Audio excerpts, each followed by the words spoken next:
Lendo a Bíblia em boa companhia, e os desesperançados, entendendo aqueles que perderam a fé no seu semelhante, que já não conseguem acreditar mais em nada e em nem ninguém, e muito menos aqueles outros que estão desesperançados por estarem completamente longe de Deus, não têm fé em Deus, não conseguem mais crer. De onde vem tanta desilusão, tanta desesperança, tanto sofrimento?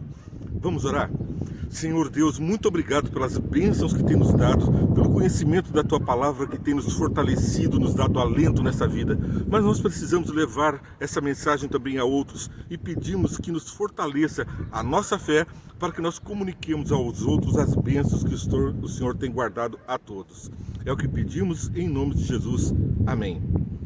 Que Deus nos abençoe na nossa missão, que o Espírito Santo nos fortaleça em convencer as pessoas que não conseguem crer em nada, devem ser convencidas pelos nossos atos desinteressados, pelos nossos atos que sabem olhar além daquelas coisas materiais, além da lei do retorno, das pessoas que ficam esperando a receber coisas em troca. Quando nós atendemos o doente, o faminto, desinteressadamente, pessoas são motivadas a tornar a crer. Elas percebem algo sobre-humano e com isso são elevadas ao pensamento de Deus. Esse é o caminho. Nós devemos seguir os passos de Jesus, que caminhou entre descrentes, entre céticos, entre líderes religiosos que estavam presos apenas a regras e tradições e não tinham mais contato com a palavra de Deus. Foi preciso então que a palavra viva de Deus viesse a esse mundo e Jesus nos trouxesse a maravilha do conhecimento de Deus. Vivíamos em trevas, vivíamos em desespero, assim como as pessoas que estão ao nosso redor. Mas não é a própria Bíblia que diz lá em Jeremias: maldito o homem que confia do homem? 17:5. Então, como devemos nos fazer confiáveis? Apenas podemos fazer isso como Jesus se fez confiável. Ele veio ao mundo e disse: quem vê a mim, vê ao Pai.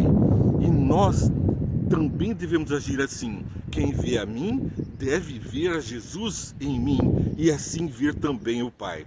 Mas existem tantas razões para descrer, porque falsos pastores, falsas religiões estão cercando o planeta por todos os lados.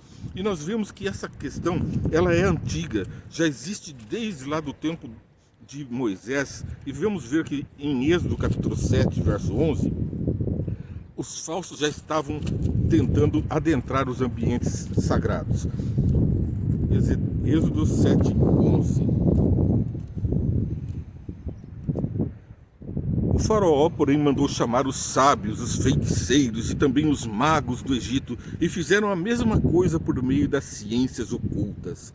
Deus mandou milagres, sinais de que Moisés estava amparado por ele, para que Faraó cresce e libertasse o povo da escravidão. Faraó acabava de dar um decreto aumentando o trabalho dos escravos. Eles faziam os tijolos, mas recebiam a palha do trigo que vinha dos egípcios. Colhiam o trigo, os egípcios colhiam e levavam a palha para ser misturada ao barro para fazer o tijolo.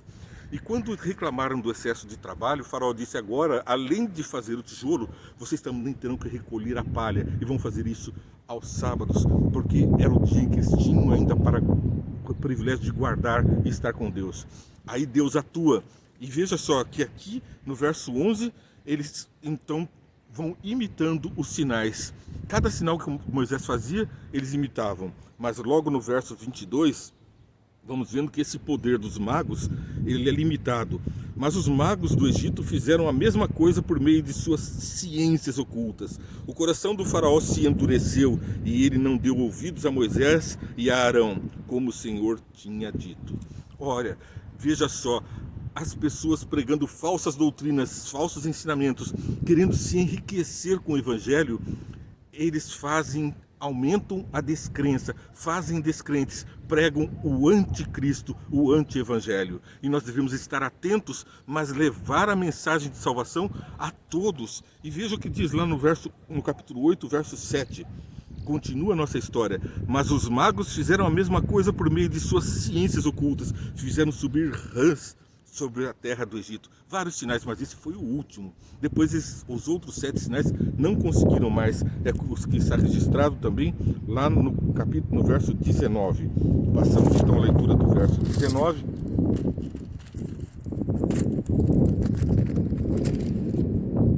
Que diz: os magos disseram ao faraó: isso é o dedo de Deus. Mas o coração de Faraó permaneceu endurecido e ele não quis ouvi-los conforme o Senhor tinha dito. O Senhor já tinha dito que o coração de Faraó estaria endurecido, porque ele permitiria que Faraó seguisse nesse caminho. Faraó era reticente, estava disposto a perseguir o povo de Deus. Então, na sua descrença, cada vez mais ele se firmou. Mas quando ele teve diante de si todos os milagres, todas as razões para crer, o seu coração cada vez ficava mais acirrado, mais teimoso, porque os seus súditos, os feiticeiros, os da ciência oculta, não conseguiam mais fazer as obras do Deus Todo-Poderoso. Às vezes as pessoas se prendem às suas próprias razões e por isso se põem longe do alcance de Deus, longe da salvação. Assim também aconteceu lá em Babilônia. Nós vemos que Daniel capítulo 2, verso 8 nos relata: então o rei respondeu: já descobri que vocês estão tentando ganhar tempo, pois sabem da minha decisão.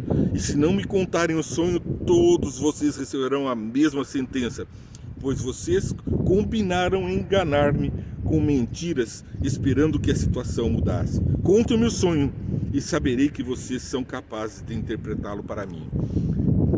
Aí o rei de Babilônia, todo-poderoso, estava dando uma ordem: eu sonhei e quero que vocês revelem o sonho. Vocês são magos, feiticeiros, encantadores, me digam. Mas ele já estava desconfiado, porque é um homem que estava acostumado a lidar com a frieza, a julgar bandidos, a julgar mentirosos, a estar constantemente sendo assediado por asseclas falsos, pessoas que estavam querendo tirar-lhe o poder. Dominava ele sobre todo o planeta e constantemente recebia ataques. O seu coração endureceu. No final da história, temos um final mais feliz. O rei do Egito foi perseguir o povo de Deus e quando tentou atravessar o mar em seco, o maior de todos os milagres estava diante dos seus olhos. Ele foi ainda tentar matar o povo de Deus.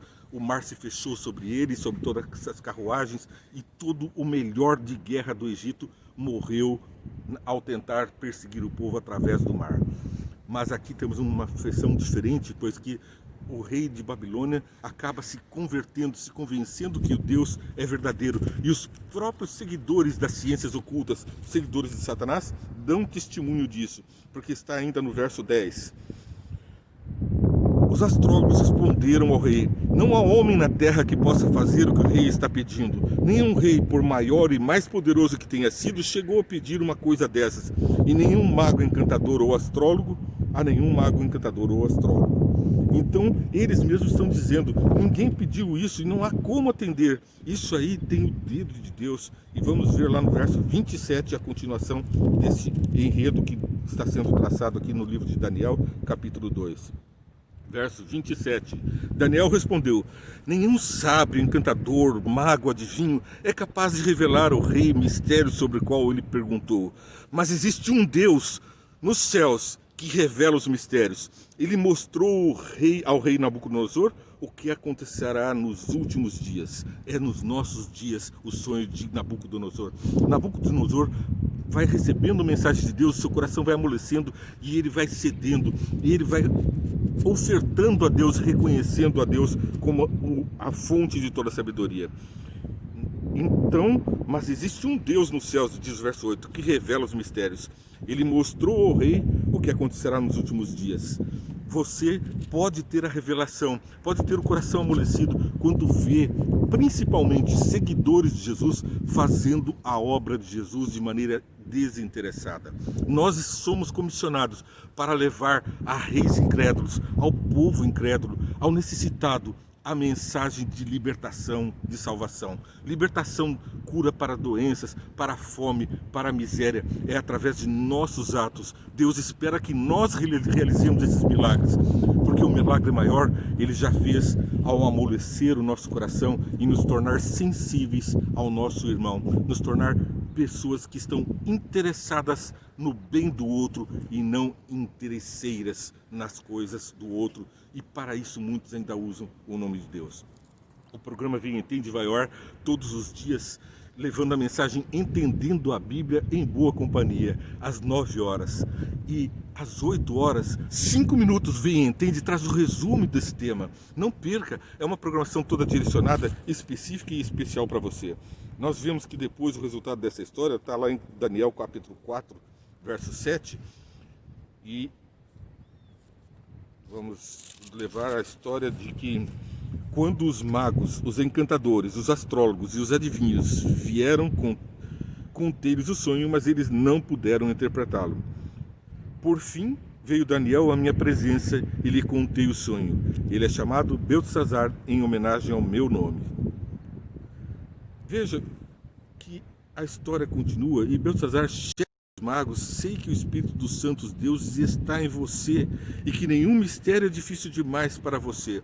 Quando nós seguimos as palavras de Deus, as pessoas confiam em nós. Aqui todos do reino passaram a confiar, e o mesmo aqueles que atentavam contra a vida de Daniel foram salvos por ele, porque ao interpretar o sonho do rei, ele salvou a vida de todos os magos, feiticeiros. Sim, as pessoas que, mesmo que não estejam seguindo ao nosso Deus, elas são beneficiadas quando nós atuamos em nome de Deus. É a todos a salvação elevada, o bem que fazemos, o ar que Deus dá, a água que Deus dá, a chuva que Deus dá, a vida que Deus dá, os bens que Ele traz a todos, mesmo aos que estão sem fé, já desfalecidos. Mas nós somos a fagulha que comunica a eternidade aos nossos semelhantes. Que nós sejamos usados por Deus, assim como Jesus, que multiplicava pão, multiplicava vida.